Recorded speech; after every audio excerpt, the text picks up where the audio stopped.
Good afternoon सभी लोगों को। हम लोग यूजीसी नीट जेआरएफ और उसका पढ़ रहे थे, उसी के सीक्वेंस में कुछ चीज़ें और पढ़ना है कि जिसमें से अरे ये गया कहाँ?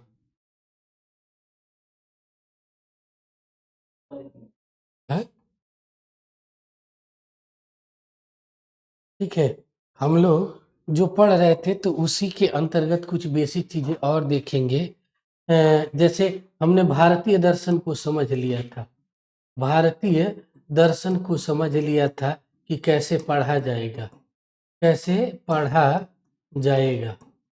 आज हम ये देखेंगे कि पाश्चात्य दर्शन को कैसे, वेस्टर्न फिलॉसफी को कैसे पढ़ा जाएगा। तो थोड़ी सी देखिए, थोड़ी सी कथा कहानी है, लेकिन बाद में आपको बड़ा मजेदार हो जाएगी, क्योंकि बेस समझने के बाद आपको ना पढ़ाई और अच्छी हो जाती है।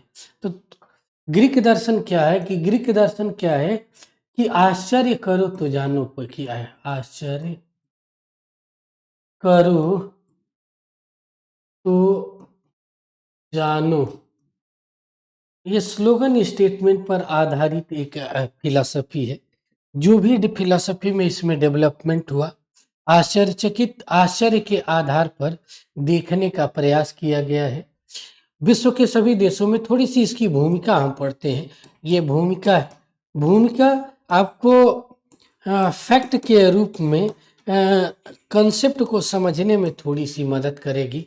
बाकी चीज़ें थोड़ी सी स्टार्टिंग की क्लास में भूमिका हो जाती है, उसके बाद क्या है कि बाकी के बाद हम फैक्चुअल चीज़ें आपको ऑटोमेटिक करवा देते हैं।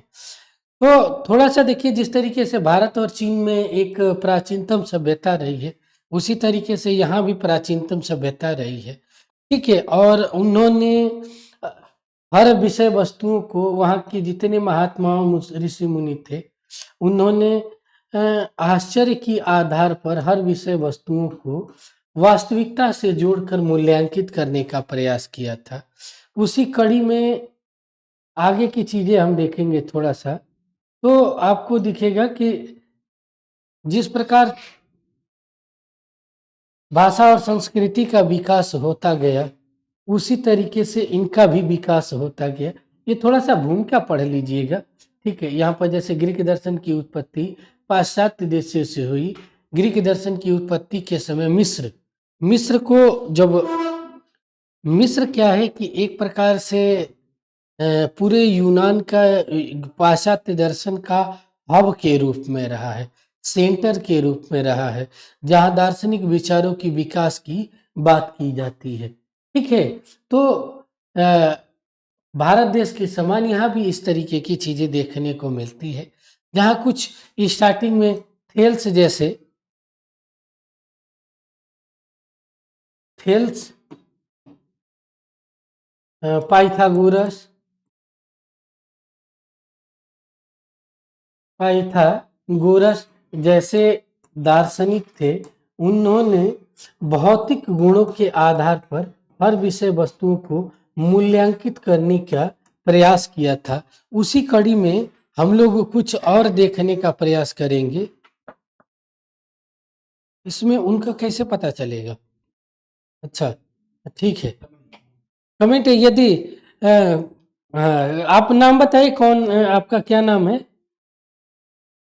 क्या नाम है? अनीता। ठीक है, तो अब थोड़ा सा क्लास आप लोग रिकॉर्डिंग भी देख सकते हैं। स्टार्टिंग का मैं आज वेस्टर्न फिलोसफी का पढ़ा रहा हूँ, थोड़ा सा समझा दे रहा हूँ। उसके बाद जो फैक्चुअल चीज़ें हैं उसको शुरू कर दूंगा। स्टार्टिंग में थोड़ा सा बेस देने के लिए इन चीज़ों की ज़रूरत पड़ती है। बाकी तो उसके बाद हम अपनी वाली करेंगे ही तोड़ मड़ोड़ के। जिस तरीके से ये बेसिक चीज़ें हैं जहाँ से आपको पढ़ने की ज़रूरत है।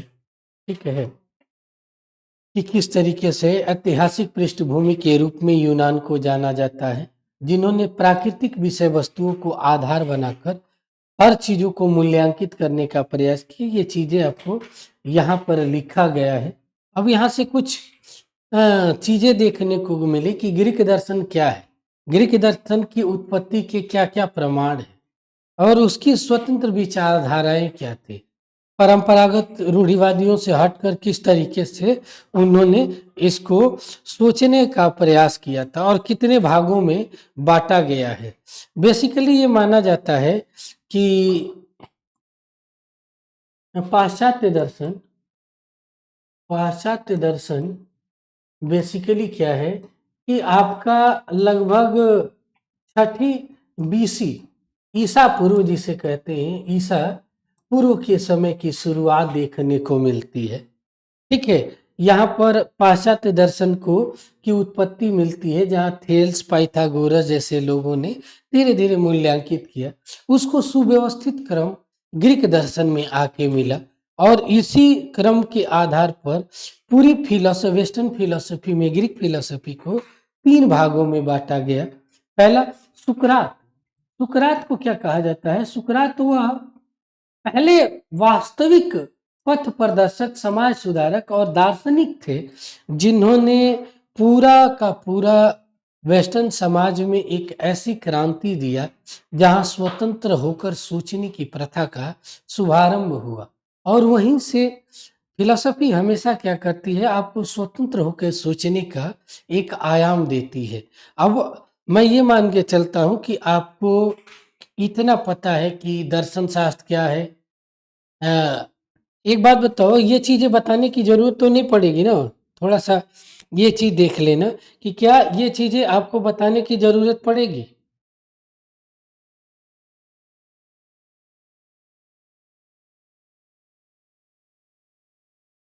ये आपको बताने की जरूरत है। यदि आप कहें तो बताऊंगा कि दर्शन शास्त्र क्या है। दर्शन शास्त्र क्या है, इसकी शाखाएं कौन क्या है, दर्शन दर्शन की शाखाएं कौन कौन सी हैं, शाखाएं कौन कौन सी हैं। ये सारी चीजें मैं उम्मीद करता हूं कि ये चीजें आप लोगों को पता होनी चाहिए, क्योंकि जो बेसिक जानेंगे वही मजा है। जैसे वेस्टर्न फिलोसफी में वेस्टर्न फिलोसफी में फिलोसफी फिलोसफी फिलोसफी जो शब्द है, इसको 2 भागों में बांटा गया है, फिलो प्लस सोफिया। सोफिया इससे मिला का बना हुआ है। उम्मीद करता हूँ कि ये चीज़ें आप लोगों को पता होगी। बाकी चीज़ें मैं खुद देखता हूँ कि अ, ये क्या है, लेकिन यदि आप जो भी हैं यदि कमेंट करके बताएंगी कि आप को ये भी जानकारी है कि नहीं, तो और थोड़ा सा लिबरल हो जाऊंगा। नहीं तो मैं ये मान के चलता हूँ कि ये बेसिक जानकारी आपको पता है। आप कमेंट करके बताएं ये आपकी की चीज़ें पता है, तो मैं आप लोगों को चलता हूँ। नहीं तो इतना जान लो कि ये 2 शब्दों से बन के बता ही देता हूँ। Love of knowledge, love of knowledge कहा जाता है, फिलोसफी का अर्थ होता है। ये एग्जाम में पूछेगा नहीं। दूसरा क्या है कि फिलोसफी के न, फिलोसफी के 2 भाग हैं। क्या है? पहला एक थ्योरी और दूसरा अप्लाइड अप्लाइड भाग। थ्योरी में क्या है कि थ्योरी को 4 भागों में बांटा गया है। थ्योरी को 4 भागों में बांटा गया है। इपिस्टेमिनोलॉजी इपिस्टेमिनोलॉजी जिसे ज्ञान मीमांसा कहते हैं, ज्ञान मीमांसा कहते हैं। दूसरा मेटाफिजिक्स जिसे तत्व मीमांसा कहते हैं, तत्व मीमांसा कहते हैं। तीसरा इथिक्स जिसे नीति शास्त्र या नीति मीमांसा कहते हैं। और चौथा होता है लॉजिक जिसे तर्क शास्त्र कहते हैं। इतनी चीजें मैं उम्मीद करता हूं कि आप सबको पता हो। अप्लाइड का मतलब होता है कि इन्हीं सिद्धांतों का व्यवहारिक जीवन में कहाँ कहाँ यूज किया जाता है। जैसे सोसाइटी में किया जाता है तो यह सोशल फिलोसफी बन जाता है। ठीक है। पॉलिटिकल सिस्टम में बनता है तो ये पॉलिटिकल फिलॉसफी बन जाता है, पॉलिटिकल फिलॉसफी बन जाता है। रिलीजियस डायमेंशन में इसका उपयोग किया जाता है तो रिलीजन फिलॉसफी बन जाती है, ठीक है, रिलीजन फिलॉसफी बन जाता है। अन्य इसके क्षेत्र हैं जैसे मेडिकल के क्षेत्र में, डॉक्टर इंजीनियरिंग के क्षेत्र में, सारी चीजें हैं। तो ये इसके बेसिक आयाम है। मुझे लगा कि ग्रीक दर्शन पढ़ाने से पहले पता नहीं बिहार झारखंड सेट के कुछ बच्चे हैं तो उनको ये बेसिक चीज़ें पता है कि नहीं, इसलिए मैं इस ये चीज़ें एमए के जो यूजीसी नेट जेआरएफ के बच्चे हैं उन्हें पता है, लेकिन जो झारखंड के कुछ बच्चे हैं उनको नहीं पता होगा, तो इसलिए बता दिया। और एक चीज जान लो कि जो भी पढ़ोगे थोड़ा सा हट के फ्लो चार्ट के माध्यम से मैं पढ़ाने का प्रयास कर रहा हूँ, तो उम्मीद करता हूँ कि ये चीजें आप लोगों को पता थी। अब यहाँ पर क्या है कि वेस्टर्न फिलोसफी को थोड़ा सा देखेंगे, इतनी ही चीजें, ये टर्मिनोलॉजी है, फिलोसफी को पढ़ने में आपको आनी चाहिए, बेसिक आपको जरूरत है, आनी चाहिए, ठीक है। तो बाकी चीजें क्या है कि उसको हम देखते चलेंगे, ठीक है। बाकी चीजें क्या है, यदि पाश्चात्य दर्शन देखते हैं, पाश्चात्य दर्शन देखते हैं, तो पाश्चात्य दर्शन को क्या है कि ये 4 भागों में बांटा गया है, ठीक है। बेसिक जब पढ़ा रहे हैं तो पहले डायग्राम समझते हैं, उसके बाद से उसमें धीरे धीरे धीरे धीरे उतरते चलेंगे। इसमें क्या है कि ग्रीक दर्शन पहला, जिसको एकदम फिलॉसफी, मैं मान के चल रहा हूं कि किसी को एकदम फिलॉसफी नहीं आता है उसके लिए मैं पढ़ा रहा हूं, शायद आपको और अच्छे से याद है। दूसरा क्या है, मध्यकाल का दर्शन,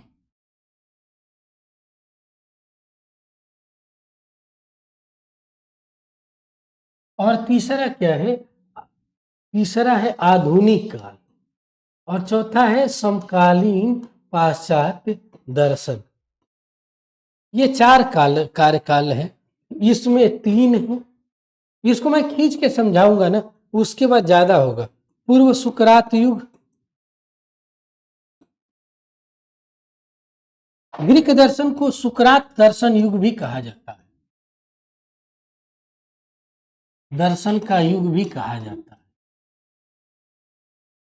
का युग भी कहा जाता है, क्योंकि इस काल में सबसे सर्वश्रेष्ठ कोई व्यक्ति रहे तो वह है सुकरात रहे, ठीक है, पूर्व सुकरात युग रहे, ठीक है। दूसरे दार्शनिक खुद सुकरात थे, जिसे गोल्डन पीरियड ऑफ फिलोसफी कहा जाता है। यहाँ 3 दार्शनिक थे, सुकरात खुद थे, सुकरात खुद थे, उसके बाद प्लेटो थे, और तीसरा अरस्तुस थे, अरस्तु थे। इसमें क्या थे कि कई फिलोसफी की आइडियोलॉजी थे, एक तत्ववादी दार्शनिक, एक तत्ववादी, बहुतत्ववादी,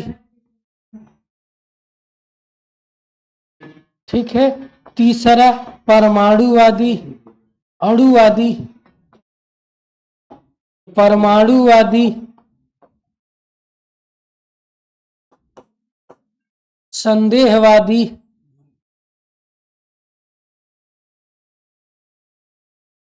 ये इतने दार्शनिक थे, ठीक है। उसमें सुकरात में ये चीजें थे, ये इसमें क्या थी, इसमें एक और था, इसको जोड़ ले, सोफिस्टों की फिलोसफी, सोफिस्टों की फिलोसफी का दर्शन, यानी ये 4 दर्शन मिले। यहाँ पर क्या है आपको देखेंगे कि शुक्रोत्तर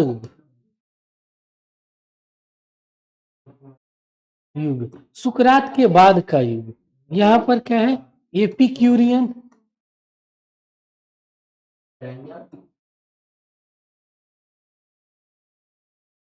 सिरिनिक्स, सिनिक्स,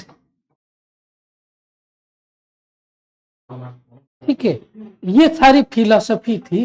उसके बाद इनको जानना है, उसके बाद आपको मध्यकाल में 3 है, अंगस्टीन,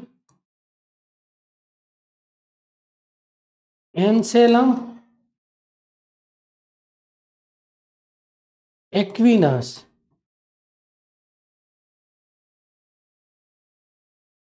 ये 3 फिलोसोफरों को पढ़ना है। ये प्लेटो से जुड़े हैं, ईसाई धर्म का प्लेटो, इन्हें अरस्तु,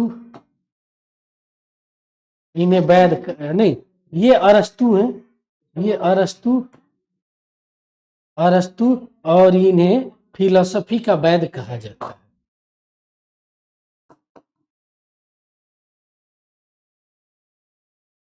फिलोसफी का वैद कहा जाता है। ये आधुनिक दर्शन की देखें,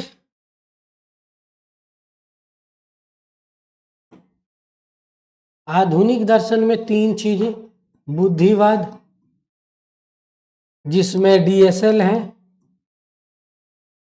उसके बाद अनुभववाद जिसमें एलबीएच है, तीसरा समीक्षावाद, और चौथा निरपेक्ष प्रत्ययवाद। प्रत्ययवाद ये कांट है और ये क्या है, हेगल है। इतनी बेसिक चीजें, मैं ये मान के चल रहा हूं कि आपको कुछ नहीं आता, ठीक है, लेकिन सारी चीजें आपको फ्लो चार्ट से ही सिखा दूंगा, ठीक है, क्योंकि मेरा एक ही है कि एकदम बैकग्राउंड से पढ़ाऊंगा तो जिसका नहीं भी आएगा वो भी सारी चीजें सीख जाएगा। उसके बाद हम देखते हैं समकालीन पाश्चात्य दर्शन में, नोट करते जाइएगा आप लोग, समकालीन पाश्चात्य दर्शन। समकालीन पाश्चात्य दर्शन को कितने भागों में बांटा गया है?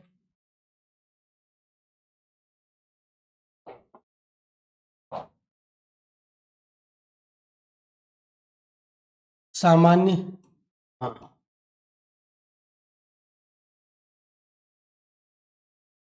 प्रत्ययवादी, ठीक है, तार्किक भाववाद,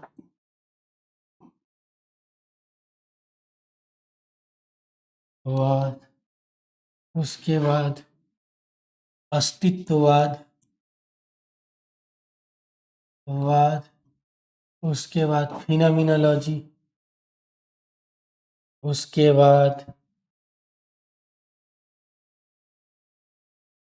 एक और फिलोसफी है, जैसे नाम पड़ता है मैं बता देता हूँ, ठीक है। इसके बाद इसको 2 भागों में बांटेंगे, ईश्वरवादी, ईश्वरवादी मार्टिन हाइडेगर,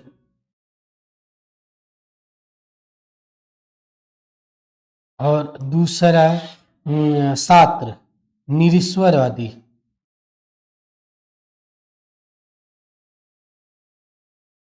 वादी नित्य से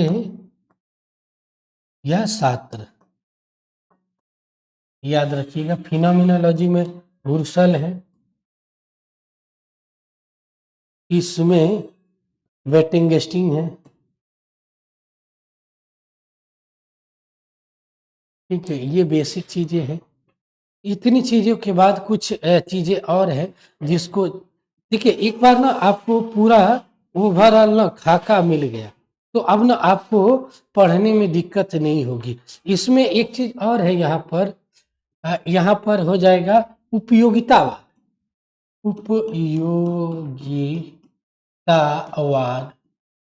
उपयोगितावाद में 3 है, मील नहीं,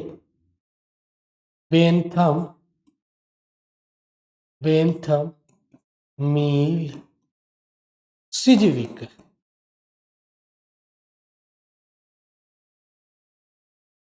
ठीक है, ये चीजें हैं।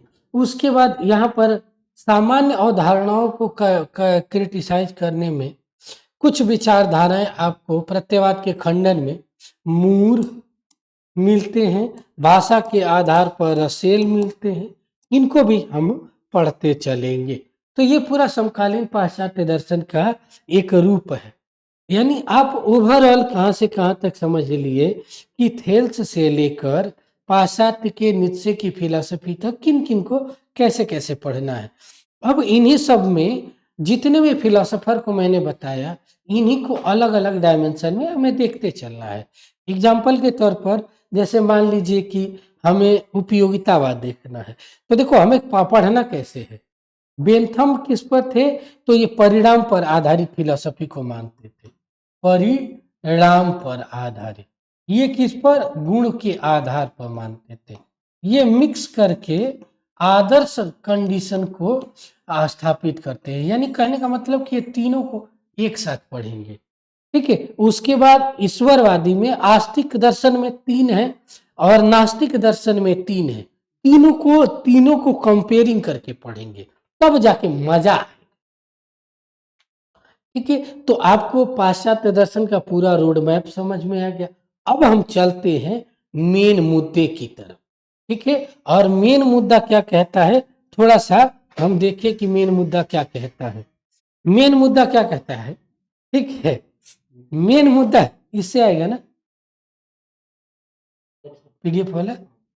मेन मुद्दा ये कहता है, आप ये चीजें देखे होंगे कि जब मैं पढ़ा रहा था तो आपको ये चीजें कि पूर्व सुकरात युग क्या है, इसकी बेसिक चीजें कि यह आरंभ से लेकर सोफिस्ट विचारकों तक, यानी आरंभ से मतलब हेल्स से लेकर, ये चीज याद रखना है,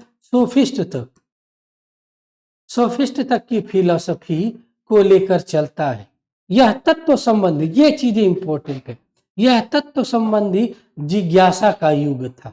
ये चीजें जो छोटी छोटी चीजें थी, आपको हाईलाइट कर लेना है, जो आपके एग्जाम में आने के लिए बहुत ज्यादा चांसेस है। ठीक है। सुकरात युग के पूर्व सभी दार्शनिकों के लिए, यानी सोफिस्टों को छोड़कर, तत्व स्वरूप संख्या महत्वपूर्ण प्रश्न थी। इसमें क्या थे, कुछ दार्शनिक थे जिनको हम मैं बता देता हूं, आप उनका नाम लिख लें। ठीक है। जिसमें यहीं पर मैं एक काम करता हूं, लिख देता हूं, आप ध्यान दीजिएगा। जैसे माइलेशियन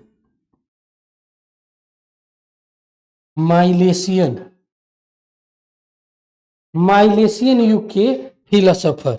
ठीक है। उसके माइलेशियन युग के फिलोसोफर को क्या खासियत है, इसको माइलेशियन या ओनियन भी कहा जाता है।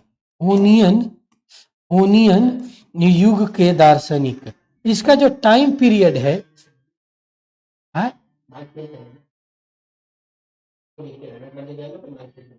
इसको चेंज कर लेंगे। ठीक है। ओनियन। ठीक है। तो इसमें क्या थे कि 2 लोगों का नाम फेमस है माइलेशियन ग्रुप में। पहले थे थेल्स और दूसरे थे इनके शिष्य, इन्हीं के शिष्य कैसे जोड़ दिया, क्योंकि इस तरीके से जोड़ने से आपको हमेशा याद रहेगा। एनेक्जीमेंडर, इनका नाम है एनेक्सीमेंडर। ठीक है। ये थेल्स क्या थे, जल के आधार पर फिलोसफी को मानते थे, जबकि ये क्या थे, वायु के आधार पर फिलोसफी को या एप्रियन करके एक तत्व के रूप में मूल तत्व मानते हैं। वो कहते थे क्या है कि यह अनलिमिटेड तत्व है। इसीलिए अब इस युग में कुछ बेसिक चीजें हम देख लें तो थोड़ा सा आपको समझ में आएगा। यहाँ पर कहाँ गया, इसको आपको नोट कर लेना होगा, ये सारी चीजों को नोट कर लेना होगा। अच्छा है, मैं ना एक काम करता हूँ, पहले एक बार इसी स्टेप को सरसरी निगाह से बता देता हूँ, नहीं तो एक ही बार सारा चीज बताऊंगा, घिचमिच हो जाएगा, आप लोगों को पाले नहीं पड़ेगा। ठीक है। दूसरा युग क्या है, दूसरा युग देखिए, एक बार आपको सरसरी निगाह से इन चीजों को खासियत बता देता हूं और उसके बाद देखता हूं, यानी आपको सुकरात युग समझ में आया। दूसरा युग है मतलब सुकरात युग, इसे स्वर्ण युग कहा गया है, ग्रीक दर्शन का स्वर्णिम युग कहा जाता है।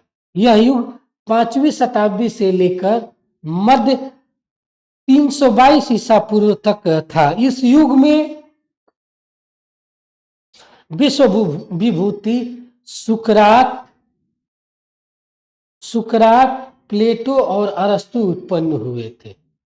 अब यहां पर क्या है कि पूर्व सुकरात युग में ज्ञान का आधार ज्ञान का आधार क्या था? आधार दो चीजें थे। क्या थे? भौतिक तत्व, भौतिक तत्व थे, और दूसरा आध्यात्मिक तत्व थे। आध्यात्मिक तत्वों को जोड़ा गया, लेकिन नीति आयाम अभी उतने मात्रा में नहीं था जो सुकरात युग में नीति दर्शन यानी नीति शास्त्र ज्यादा हावी हुआ, जिसमें नैतिक गुणों के आधार पर हर चीजों को मूल्यांकित किया जाने लगा था। इसमें पहले व्यक्ति थे वह सुकरात थे, जिन्होंने कहा कि ज्ञान ही सद्गुण है। एक चीज और कह रहा हूं कि साइड से जो कुछ भी बोलूं ना तो छोटे छोटे चीजें जरूर लिख लीजिएगा, ठीक है? उससे क्या होगा कि आपको पूरा का पूरा तैयार रहेगा, आगे दिक्कत नहीं होगी, ठीक है? तो ये चीजें हैं। उसके बाद क्या है, देखिए, इस युग का प्रारंभ सुकरात द्वारा सोफिस्ट संतों के मानव आचरण संबंधी नियमों के खंडन से होता है। यहाँ दो चीजें हैं, छोटी सी हेडिंग करके लिख लीजिएगा कि सोफिस्ट और सुकरात में अंतर क्या थे। सोफिस्ट क्या थे कि उनकी एक फिलॉसफी थी, जो पढ़ाऊंगा थोड़ा सा तो बताऊंगा, यहाँ शब्द को समझने के लिए मैं आपको बता दे रहा हूँ कि सोफिस्ट कौन से, तो एक ऐसा वर्ग था जो पैसा लेकर ज्ञान देता था। उसको लगता था कि पैसा से ही सारी चीजें, यानी ये, और मतलब सरकार की, राजाओं की चाटुकारिता करता था, जिससे उनके पास वैभव ज्यादा था, लेकिन समाज के लोग उन्हें इज्जत नहीं करते थे। सुकरात के पास ये निडर होके पहली बार ये बताना शुरू किए कि किसी की चाटुकारिता मत करो, किसी की जी हजूरी मत करो, और गुलामी के बंधन में तुम इंसान हो, जितना राजा बराबर है उतना तुम भी बराबर हो, दोनों में फर्क कुछ नहीं है। तो अपने वजूद को पहचानो और अपने वजूद जो कहता है उसके हिसाब से चलो। ये चीजें वहां के राजा महाराजाओं को अच्छी नहीं लगी।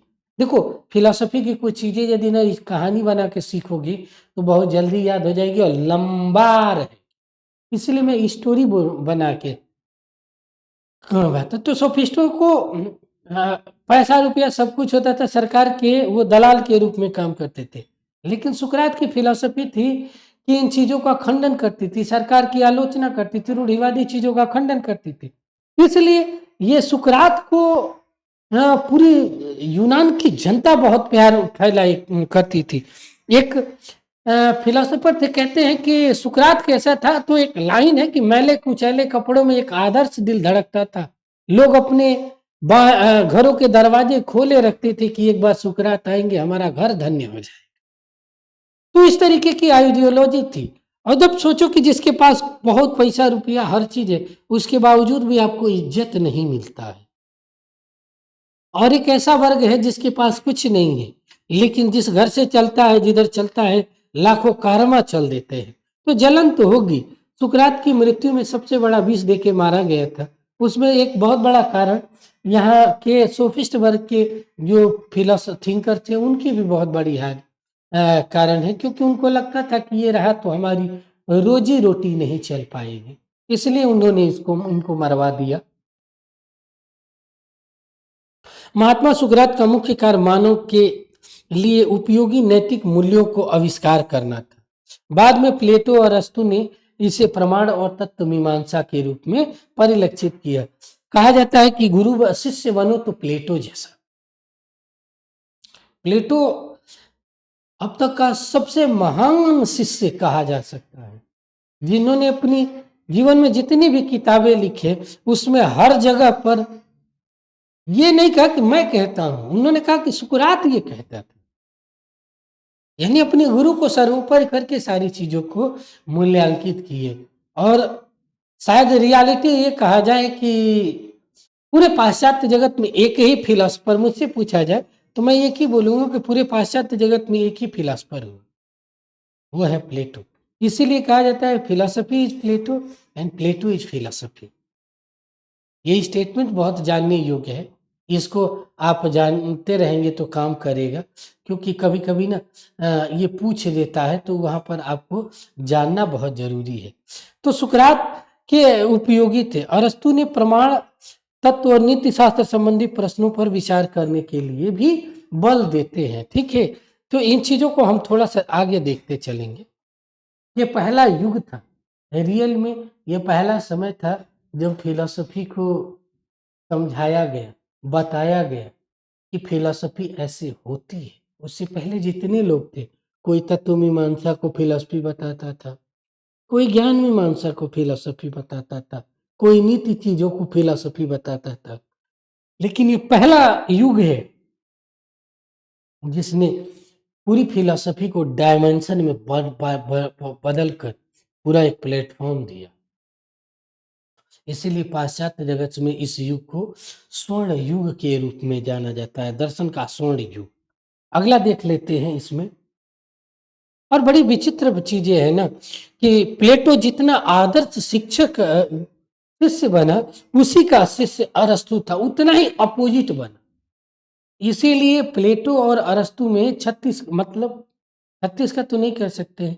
प्लेटो आदर्शवादी है, प्रत्ययवादी है, बुद्धिवादी है, इसीलिए इनको ख्वाबों का बादशाह कहा जाता है।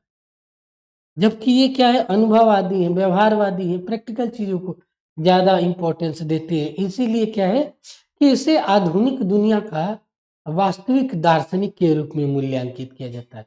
ये जो छोटे छोटे शब्द बोल रहा हूँ ना, इसे नोट कर लो, आपको बहुत काम आएगा, क्योंकि ये कोटेशन वाली चीजें ना जल्दी किताबों में नहीं मिलती हैं, खोजनी पड़ती है। तो पढ़ने के बाद निकलती है, तो मैं बता देता हूँ। अब अगला युग देखते हैं। अरस्तु के बाद देखिए, ये बड़ा जबरदस्त युग रहा कि अरस्तु के युग के बाद, अरस्तु के बाद 527 ईसा पूर्व तक एथेंस का क्या था कि जब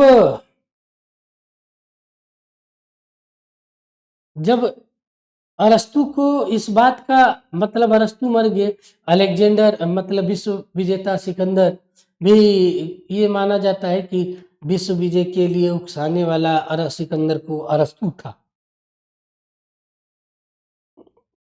एक एकेडमिक संस्था थी, विश्व की पहली शिक्षा के क्षेत्र की पहली संस्था पाश्चात्य जगत में कोई थी, तो वो एकेडमी थी। एकेडमी को बनाया था प्लेटो ने, एकेडमी को बनाया था प्लेटो ने। ठीक है, इसको आगे बढ़ाने का काम किसने किया था, तो वो अरस्तु ने उसके चरमोत्कर्ष तक पहुंचाया। और अरस्तु के मरने के बाद ही एकेडमी खत्म हो गई।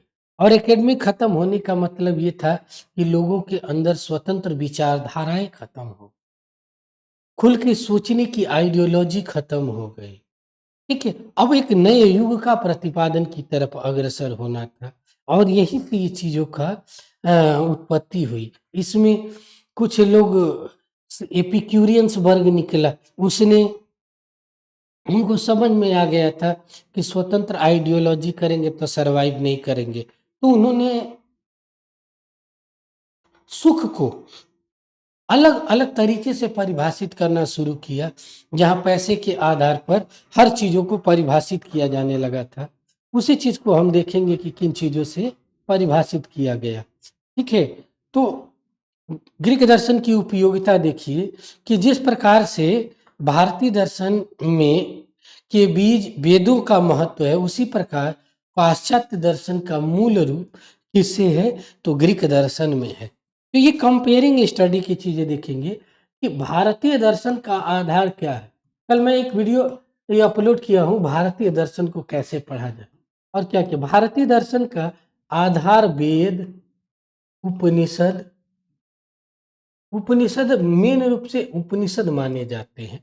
ठीक है, उसी तरीके से पाश्चात्य दर्शन का जो आधार माना जाता है, उसे ग्रीक दर्शन को माना जाता है। इसीलिए ग्रीक दर्शन ही पाश्चात्य दर्शन का जनक के रूप में माना जाता है, स्वर्णिम युग के रूप में। सुविख्यात ग्रीक दार्शनिक प्लेटो को पाश्चात्य दर्शन का पिता के रूप में मूल्यांकित किया जाता है, और संपूर्ण पाश्चात्य दर्शन परंपरा को प्लेटो का टिप्पणी पाद, यही कहा गया है कि प्लेटो के सिद्धांत पर टिप्पणी कहा गया है। ये छोटी छोटी लाइनें क्या हैं जो आपको ये सिखाती हैं कि हमें किन चीजों को ज्यादा गौर करके देखना है। ठीक है, अतः ग्रीक दर्शन का बहुत ही अधिक महत्व दिखने को मिलता है। आगे की चीजें देखें तो यहाँ पर अतीत के बिना हम आगत और अनागत की व्याख्या नहीं कर सकते। अतः यूरोपियन दार्शनिक परंपरा को भली बात समझने के लिए हमें ग्रीक दर्शन की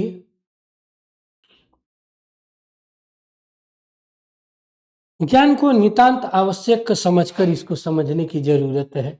कोई भी परवर्ती दार्शनिक अपने पूर्ववर्ती दार्शनिकों की अपेक्षा नहीं कर सकता।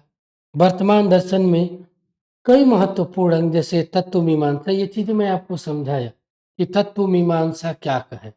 मानिए देखो, इनको एक बार फिर से मैं समझा देता हूँ कि तत्व मीमांसा क्या होती है। इसीलिए जो टर्म आए थे मैंने समझा कि ये तत्व मीमांसा, प्रमाण मीमांसा, ज्ञान मीमांसा क्या है। तो ये इतिहास मतलब फिलॉसफी के थ्योरी पार्ट के 4 अभिन्न अंग हैं। इसमें से 2 अभिन्न अंग हैं। जिस तरीके से मनुष्य की 2 हाथ है, उसी तरीके से फिलॉसफी के भी 2 हाथ है। एक को कहते हैं ज्ञान मीमांसा और दूसरे को कहते हैं तत्व मीमांसा। अब इसको समझ लेते हैं।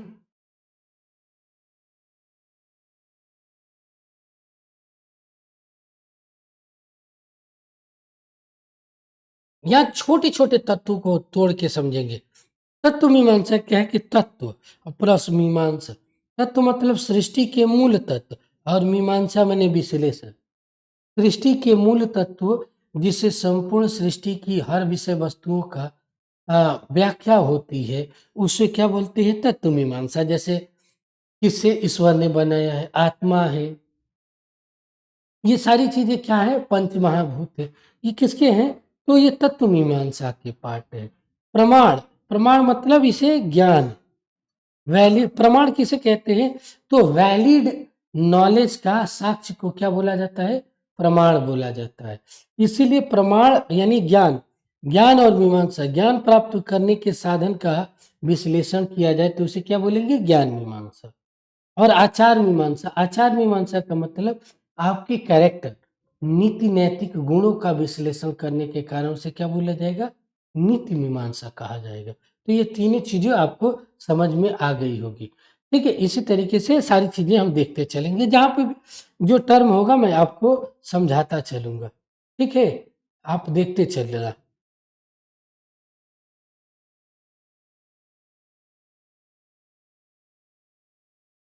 यहाँ पर कुछ चीजें हैं कि थोड़ा सा ये देख ले। एक एक तरफ प्लेटो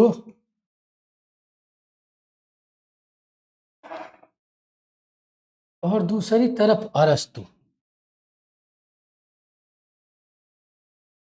अरस्तु को क्या बोला जाता है? इनको, ये इनका शिष्य थे।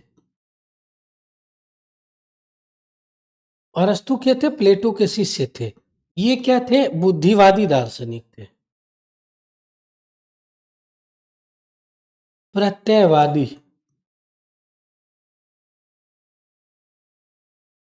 ठीक है, आदर्शवादी।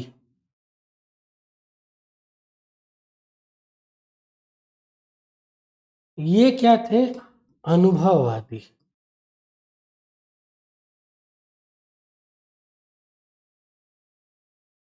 दूसरा, प्रैक्टिकल चीजों को, कारणता सिद्धांत,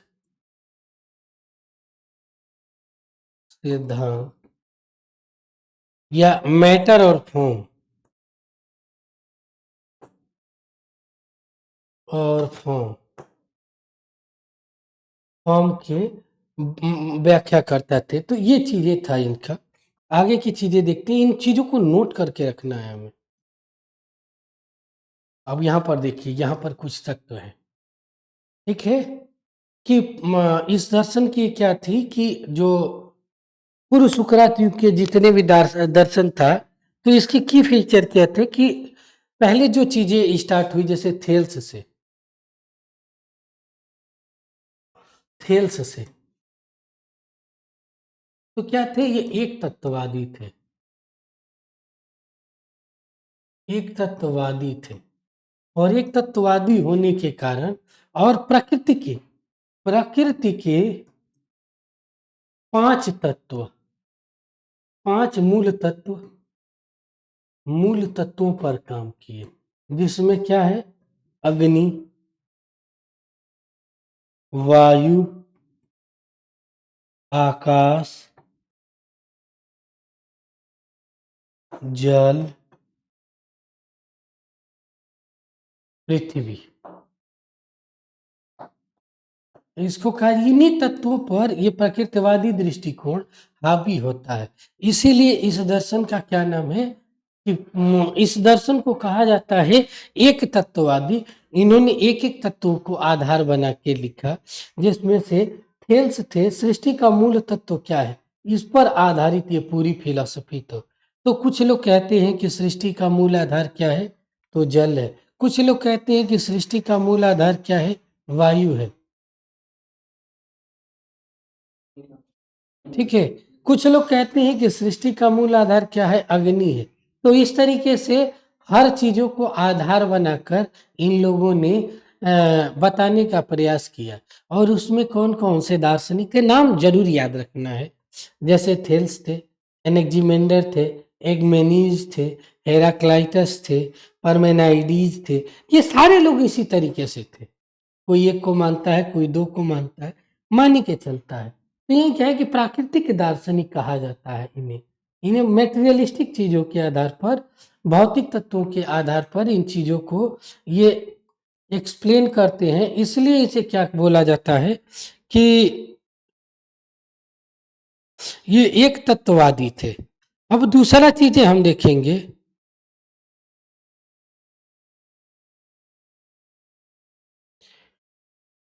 इसका दूसरा तरफ यदि हम देखें तो देखिए, इनका मुख्य कार्य क्या था कि जितनी भी मिथ्या चीजें थी उसको तर्क के माध्यम से सोचने की तरफ देने का क्या है कि देवी देवताओं से की कथाओं से हटकर फिलॉसफी हमेशा आर्गुमेंट करना सिखाती है, तर्क करना सिखाती है। तो उसी दार्शनिक दृष्टिकोण में देवी देवताओं से कथा से हटकर तर्क करना, अवलोकन करना, अपने विवेक अंतःकरण के द्वारा बनाई गई वस्तुओं के आधार पर हर चीजों का मूल्यांकित करना पूर्व सुकरात युग के दार्शनिकों का पहला मापदंड था। Thank you. ठीक है, उसके बाद देखो एक तत्ववादी थे। देखो कैसे मैंने बोला ना कि एक तत्व को, जैसे थेल्स क्या थे, थेल्स एक तत्व को मानते थे, किसको, जल को। तो इन चीजों को हमें देखना है। अधिकांश दार्शनिकों का मानना था कि संपूर्ण ब्रह्मांड एक ही तत्व से बना हुआ है। इस तत्व की ये समय की सबसे बड़ी विशेषता थी। दूसरा देखते हैं, ठीक है, इसमें देखो वैज्ञानिक दृष्टिकोण, इसमें क्या थे, जैसे मुख्य पूर्व शुक्र थेलिस, थेल्स क्या थे, मूल तत्व वाटर से मानते थे। इनको क्या है, ज्यामिति और खगोल के जनक के रूप में माना जाता। थेल्स प्रमेय, सॉरी, थेल्स प्रमेय के रूप में भी इसे जाना जाता है। ठीक है, दूसरा थे एनेक्जिमेंडर, ये मूल तत्व क्या मानते थे, एपेरियन को मानते थे, जो अनंत है, असीमित है, इसको मानते थे। और पृथ्वी को स्वतंत्र रूप से अंतरिक्ष में स्थित मानते थे। ये ज्योग्राफी के थे, उसके बावजूद भी फिलोसफी के क्षेत्र में बहुत बड़ा काम है, इसीलिए इसको याद रखना है कहानी के रूप में बनाकर। तीसरा थे एनेक्जिमेनीज। एग्जिमेनीज कौन थे, ये मूल तत्व किसको मानते थे, तो वायु को मानते। इनको लगता था कि वायु, हवा ही संपूर्ण सृष्टि का कारण है। ठीक है, तो इस चीजों को देखना था। उसके बाद क्या है, हेराक्लाइटस। देखो हेराक्लाइटस क्या है कि मूल तत्व अग्नि को मानते थे और ये कहते थे कि सब कुछ इस सृष्टि का परिवर्तनशील है। मतलब जो अभी जो हमारी उम्र है वो एक क्षण में बदल जाएगी। यह बुद्ध दर्शन के, बौद्ध फिलॉसफी के, ये बौद्ध फिलॉसफी के क्षणिकवाद के दर्शन के जैसे के समतुल्य है, क्षणिकवाद की अवधारणा के समकक्ष है। ठीक है, परमेनाइडीज थे, ये विचार को परिवर्तन का एक भ्रम मानते हैं, जो है वही है, जो नहीं है उसका कोई अस्तित्व नहीं है। ये स्टेटमेंट हमेशा याद रखिएगा। पाइथागोरस थे, ये थोड़े से संख्या के आधार पर सृष्टि को डिफाइन करते थे। ये आत्मा को संख्या के रूप में निर्धारित करते हैं, जो कहीं ना कहीं जैन फिलॉसफी से मैच करता दिखाई पड़ता है। ब्रह्मांड का आधार संख्या और गणितीय क्रम है। आत्मा का पुनर्जन्म होता है, ठीक है, आत्मा का पुनर्जन्म होता है, इस रूप में ये एक्सेप्ट करते थे। तो इन चीजों को भी हमें क्या करना है, याद रखना है, ठीक है। उसके बाद क्या है, एम्पाडेक्लीज मूल तत्वों को चार मानते हैं। चार तत्व कौन से हैं कि पृथ्वी, जल, अग्नि, वायु। मैंने बोला कि चित, जल, पावक, गगन, समीरा पंच तत्व से बना शरीर। ये पांच तत्व ही जो हैं जिससे पूरी की पूरी क्या है, सृष्टि बनी हुई है, ठीक है।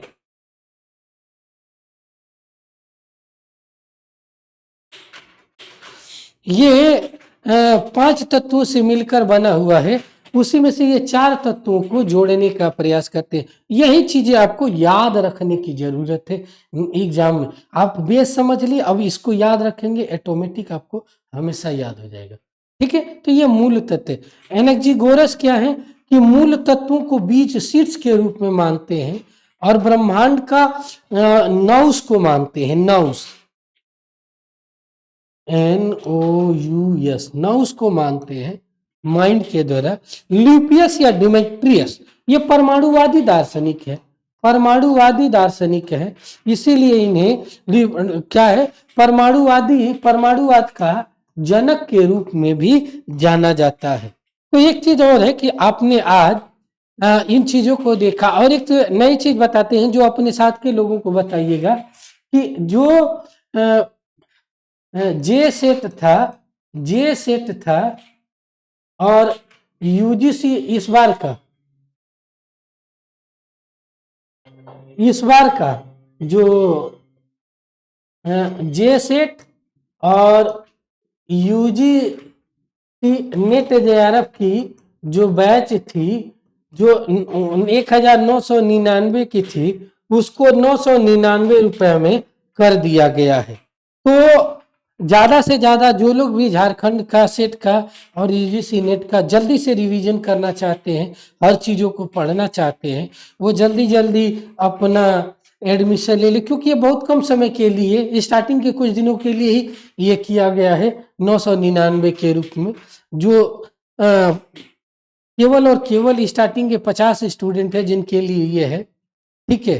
तो जैसे वो 100 के पार हो जाएंगे, 50-100, उसके बाद ये चीजें हो सकता है कि समय भी बहुत कम है तो हो जाएगा। और आपको आगे की पढ़ना है तो जो नंबर मैंने मैसेज किया था उसको आप अपना पूरी डिटेल लिखकर भेज दीजिएगा, मैं व्हाट्सएप ग्रुप में ऐड कर दूंगा और ये आपको PDF भी मिल जाएगी। आज की क्लास यहीं तक रहेगी, फिर कल नेक्स्ट की चीजों में पढ़ेंगे। तो आज के लिए कुछ पूछना होगा तो बताइए आप लोग, ठीक है। तो कल मिलते हैं। सभी लोगों को बहुत बहुत धन्यवाद, और जो भी आपके साथ पढ़ने वाले हैं, जानने वाले हैं, उनको जरूर शेयर कीजिए और बताइए एडमिशन ले और जल्द से जल्द इसमें इस बेनिफिट का लाभ उठाएं। तो आज के लिए यहीं तक, थैंक यू सो मच।